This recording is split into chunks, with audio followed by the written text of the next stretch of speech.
What would you do if someone tried to reduce everything you've worked for, every choice, every sacrifice, every hard-won moment, to a joke?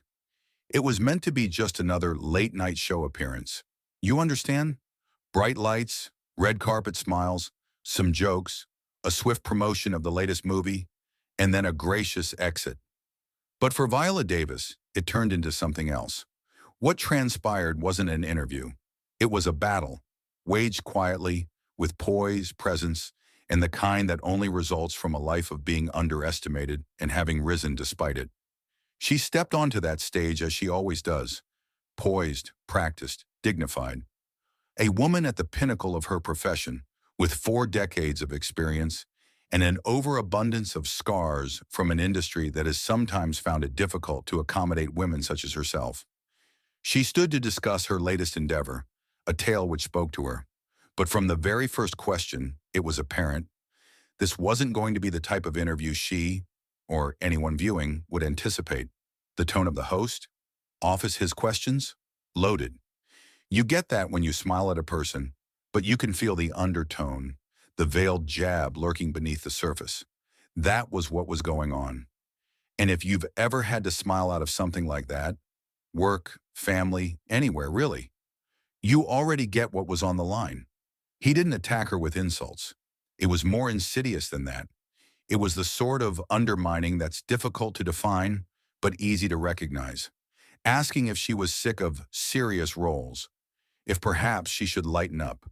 Speculating aloud about whether the women she's portrayed, women struggling with trauma, fighting for justice, surviving impossible circumstances, are too heavy for audiences, as if their suffering doesn't count, as if their stories aren't worth it.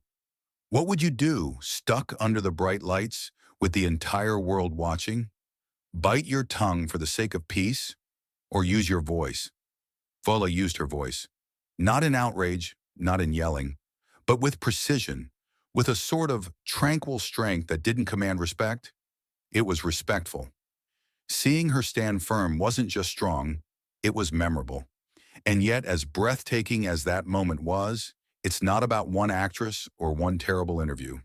It's about something more, something that perhaps feels uncomfortably familiar to a lot of us. It's about how folks in power tend to try to make others smaller, about how quiet disrespect can masquerade as politeness, and how even in 2025, women, particularly women of color, still need to fight for their seat at the table. There's a bigger question here as well, one that's even beyond celebrity and fame. At what cost do we continue to show up, continue to do our best, when the world continues to ask us if we're enough? How do you manage to keep your head held high when someone is attempting to tell your story for you? This scene with Viola Davis is not just a soundbite or a viral moment, it's a reflection. And for a lot of us, it sends back moments when we've sat through our own version of this interview. Perhaps not on camera, but in offices, in front rooms, in talks where someone decided we were too much, or not enough, or just not quite right for what they were planning. So what do you do? Smile and remain seated? Or do you, when the time comes, rise? In the next few minutes, we're going to walk through exactly what happened on that stage. Not just the quotes or the fallout, but the emotion behind every moment. We'll talk about why this mattered, what it reveals about the industry, and how Viola Davis, without raising her voice, reminded us all what dignity really looks like. So settle in, because this story, well, it's one you're going to feel. What occurs when one of Hollywood's most respected actresses settles in for what would be a basic late-night interview, only to be bombarded with questions that go too far in every sense.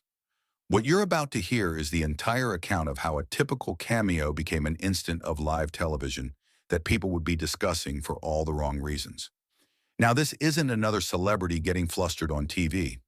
No, this is a tale of respect, boundaries, and what can go awry when a talk show host chooses to cross those boundaries a little too far. So subscribe now, leave a comment below, because believe me, this tale only intensifies with each exchange. Viola Davis stepped onto that late-night set with the same grace, strength, and class we've come to expect from her. She was there to promote her newest film, a powerful drama that was already generating major buzz come awards season. The studio audience welcomed her with enthusiastic applause, clapping as she took her seat, smiling that familiar smile we've seen light up countless red carpets over the years. It all seemed like business as usual. The cameras rolled, and the host began with the sort of warm welcome we've all heard 100 times.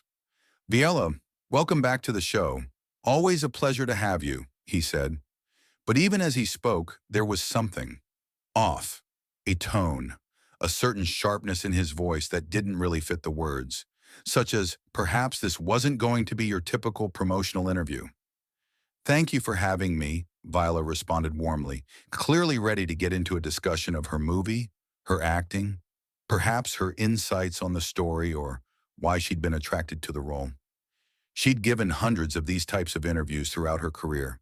She knew the cadence, the standard questions about collaborating with the director, getting ready for the character, what you could expect from the film. But the host had something else in mind. Rather than interviewing her on her latest project or what motivated her performance, he sat back in his chair with a small smirk, the type that likely should have issued some red flags at that very moment. "You see," he started, "I've been thinking about your career, and I just have to ask, do you ever think you've been typecast?" Now that question alone isn't completely unprecedented. Lots of actors are asked about being typecast, but it wasn't what he asked, how he phrased it, the way he stretched out some words, the hesitation before the follow-up as if he was feeling out the waters. "Meaning," he went on, "let's not kid ourselves. Yes, you do play a lot of the same type of character, the tough, suffering woman, the one who must always overcome insurmountable obstacles. Do you think perhaps that's all Hollywood sees when they look at you?" Viola's expression didn't alter a great deal. Her rehearsed smile remained firmly in position. But the eyes told another tale. There was a flicker there, a tightening of focus.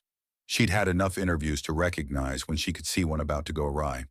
She responded calmly, choosing her words with care.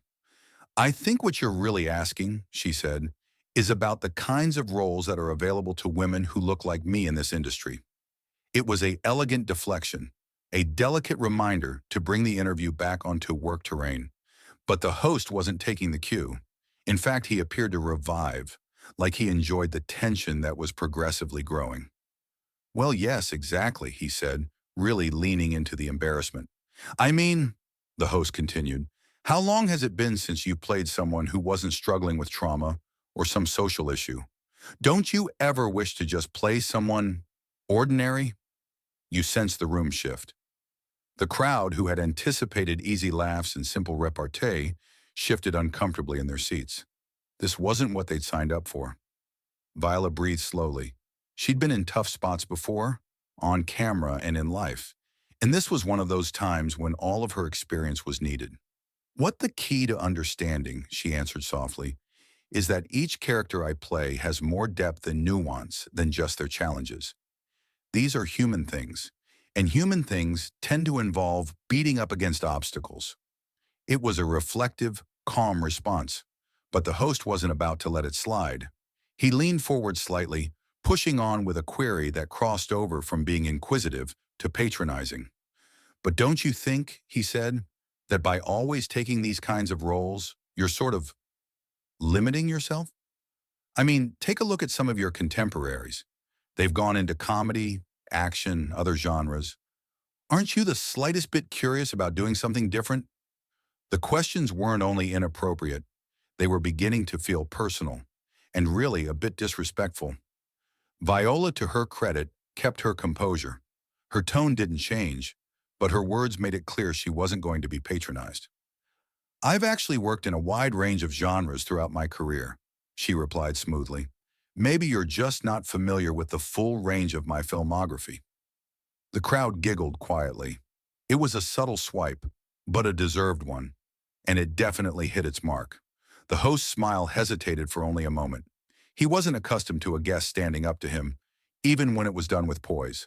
But Viola Davis isn't most guests. She's a woman who has worked for every inch of her success. She's made room in an industry that tends to put people in boxes. And she wasn't going to let anyone, especially not a late-night host, undercut her work. "Oh, I know who you are," he fired back at her, his tone sliding towards defensiveness. "I just think it's fascinating that an actress of your caliber continues to play such dark, depressing parts. Don't you ever want to make people laugh? Don't you ever want to make people feel happy?" And that's when things began to fall apart. The subtext of what he was saying was obvious and highly flawed. He was suggesting that the characters she portrayed were insignificant, that the tales she drew out of her imagination were less important because they failed to make others laugh.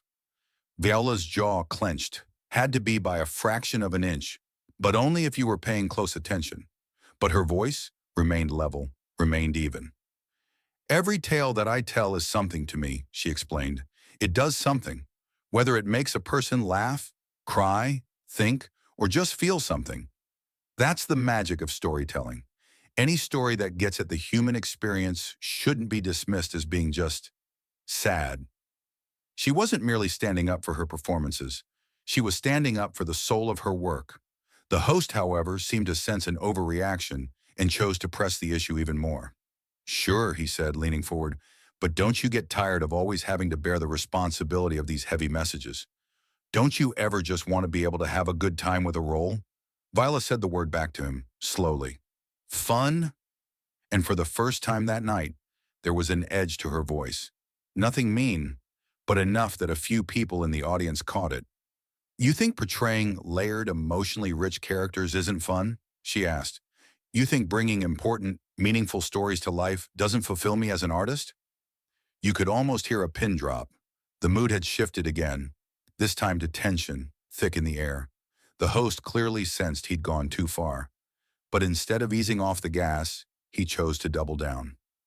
"I'm just saying," he shrugged, "maybe it's time to lighten up a little. Show people you can do more than just the serious stuff," the host added casually, almost as an afterthought. But that was it. That was the moment Viola Davis decided she'd had enough. The change in her energy was unmistakable. Where moments before she had been poised, patient, and professional, there was now a firmness, a quiet power in her tone. "Lighten up," she repeated slowly, and the way she said it, it dropped like a stone into still water. The host sat back a little, realizing, perhaps too late, that he'd just ventured into treacherous waters. "Lighten up?" Viola said. "Let me ask you something. How long ago did someone tell Meryl Streep to lighten up? How long ago did someone tell Daniel Day-Lewis he should lighten up and not take his work so seriously?" Her tone was even, but it held a lot of power. The audience sensed it. This was no longer such an uncomfortable interview. It was getting bigger. The host, who was now apparently realizing that the discussion had been sharply diverted, attempted to recover. "Well, I mean, I wasn't really trying to compare you to—" "Ah, but you were judging me," Viola interrupted, her tone just a shade higher now, her speech firm and unyielding. "You're here sitting in judgment of my art. You're suggesting that I have to prove myself in a way that my white peers never ever have to.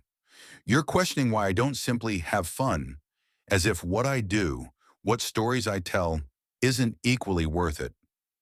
You might have been able to hear a pin drop in the studio. The room was quiet, still. The laughter audience waiting for a lighthearted conversation was gone. This had turned into something much more real and raw. The host shifted uncomfortably in his seat. You could tell him wishing he hadn't let things go this way. But pride's a strange thing. It prevented him from just admitting to the error. "I think you're reading too much into what I said," he muttered, trying to steady the conversation. "I was just trying to have a casual conversation about your career choices." Viola let out a small laugh, but there was no humor in it, only disbelief. "Casual?" she repeated. "You call asking an award-winning actress why she picks roles that have substance over pabulum casual? You call it casual to offer that I'm somehow restraining myself by telling stories with substance? No, sir. Nothing about the disrespect you've shown me in the past 10 minutes is casual." The host's face grew distinctly red. This was not a habit of his, being questioned so openly and on his own show, to boot. "Come on, I think we're getting off track here," he attempted again, clinging to the exchange like a ship losing its anchor. "I was just trying to—" "You were attempting to what?" Viola pushed, leaning forward, eyes locked on him. You were attempting to put me in a box, attempting to tell me the work I give my heart to isn't up to par, that I need to do something that's lighter, easier, something that doesn't require people to think too hard. I didn't say your work wasn't good enough, the host protested weakly. You didn't have to, Viola said, speaking above the din like a blade. It was in every question you asked. It was in the way you defined my options. Not as strong or significant, but as restrictive. You made it sound like I must do comedy or action to prove something, as if what I already do isn't good enough. Here the host made another effort to take the discussion back in his control. I think there's been a misunderstanding here, the host said, now clearly agitated. I have a lot of respect for your work. I was just wondering about your next projects, if perhaps you'd try some other genres. But Viola wasn't going to let him get off that easily. No, she said brusquely. Don't try to spin this now. You didn't inquire about upcoming projects. You didn't ask me what I wanted or what I was interested in. You asked about the decisions that I have already made. You suggested they weren't sufficient. You asked if I ever wanted to play a normal person, like the characters I've played are somehow not real, full human beings, entitled to recognition and respect. You could sense the whole room holding its breath for her words. The studio crowd was entranced. A couple of individuals were already taking their phones out, taping what they knew would be a moment to be discussed for years to come. The host looked around anxiously. This was not the type of moment his producers scripted. He was totally off script, and it was evident. Perhaps we should take a break, he ventured, attempting to take back control. But Viola had no intention of stopping now. A break? She echoed, aghast. You want to take a break now? After spending the bulk of this interview questioning my integrity as an artist? After suggesting that the work I've done somehow falls short? No, I don't think a break is going to solve this. On the sidelines, a producer was waving wildly, obviously gesturing for damage control. But it was much too late. Viola had discovered her voice, and she wasn't about to let it be silenced. Let me tell you something about the characters I select, she went on, her voice growing stronger with each sentence. Each character I play is selected purposefully. Each narrative I share counts. When I'm playing a woman who's experienced trauma, I'm not merely reciting lines, I'm voicing the pain of the millions of women who've endured just like they did. When I demonstrate resilience on screen, I'm paying tribute to the resilience of people who don't often see themselves reflected in film or television. That's not art. That's a commitment of responsibility. The host's mouth opened, likely in hope of interrupting, but Viola held up her hand. I'm not done, she told him. You asked me if I ever wish I could play someone normal. Let me ask you something. What do you mean by normal? Because the women I play, those stories I bring to life, they're ordinary. They're real. They're the lives of actual people fighting real battles. And if you can't perceive the value of those stories, if you can't comprehend why they should be told with as much depth and respect as any comedy or blockbuster, then perhaps you aren't the right person to be having this conversation. By now, the host's face was bright red. It was obvious to everyone in the studio he had completely lost control of his own show. Trying to save face, he muttered, I think you're being a little dramatic here. And just like that, he made a fatal mistake. Viola's eyes narrowed. The anger flashed across her face, not wild or uncontrolled, but sharp and righteous. Dramatic? She asked, her voice lifting just far enough to reverberate in the shocked quiet. Did you just label me as being dramatic for speaking up for my job? For standing up for the decisions that have given me the respect of my peers and the adoration of people all over the world? You're actually going to sit here and sweep my worries under the rug as me being emotional? The audience gasped, out loud. Everyone knew it. The host had stepped over a line that simply could not be unstepped. In that single word, he'd done something so many strong women in the public eye have endured, had their legitimate, careful criticism reduced to overreaction. It was a blunder that would haunt him through the remainder of this interview, and likely longer. That's not what I said, he bumbled, attempting to take it back. But the harm was done. And Viola Davis? She was finished with his excuses. That's exactly what you meant, Viola stated, her tone now firm and heavy with all that she'd absorbed in her lengthy, hard-won career. You meant that I should sit here, smile graciously, and take your patronizing questions without robust pushback. You meant that I nod in agreement as you interrogate the value of my professional choices. And when I don't do that, when I fight for myself and the work I know is valuable, you call me dramatic? Her words hit home. And the host, clearly flustered, was sweating now. The atmosphere was tense. He knew that the interview had gotten way out of his hands. Viola, please, he stuttered. I believe there's been a miscommunication. Perhaps we could begin anew. Discuss your new project?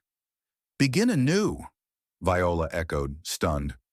You expect to just ignore the last 15 minutes? You expect me to sit here and hawk my work on someone who has spent this whole time belittling me and everything I believe in? She glared at him, her eyes narrow. You have essentially gotten it wrong about who you're dealing with. Then with deliberation but firmness, Viola rose from her chair. You could sense the ripple pass through the audience. Shock, surprise, disbelief. This wasn't an everyday occurrence. Guests didn't just rise and leave nationally broadcasted interviews. But then again, neither was Viola Davis your ordinary guest, and neither was this an ordinary moment.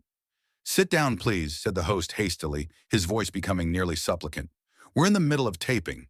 I'm certain we can resolve this. Resolve this? Viola replied, still on her feet.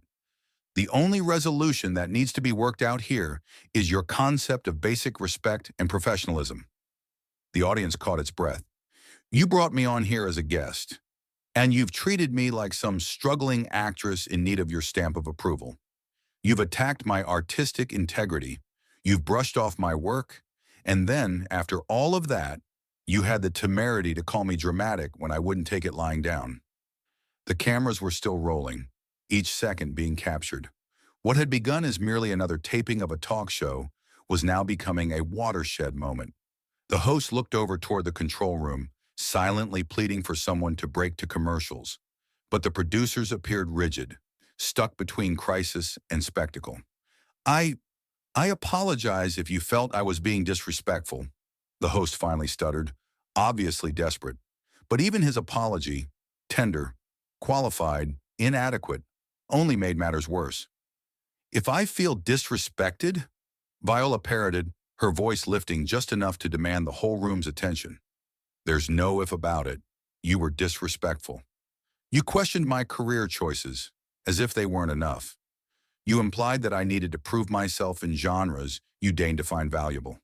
You called powerful, emotional stories about real human beings depressing, and when I called you out on it, you called me dramatic. She allowed the silence to hang there for a beat. That's not a feeling. That's a fact. The host attempted one final time to put things back together. Look, perhaps I asked the wrong questions, but I was only attempting to have an interesting conversation. I was attempting to dig a little deeper than the standard promo fluff. Viola released a soft laugh, but this time no smile accompanied it. Dig deeper then, she said. You think this is what digging deeper is? Basing my entire career on stereotypes? Asking me why I have not done a rom-com as if it is the only thing that can demonstrate I can act? She slowly shook her head.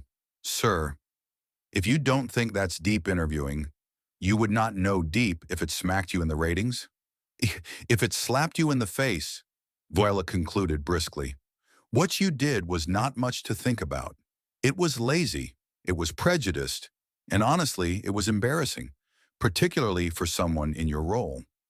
She proceeded calmly, carefully unclasping, uncoiling, setting the pack down, each movement silent but telling.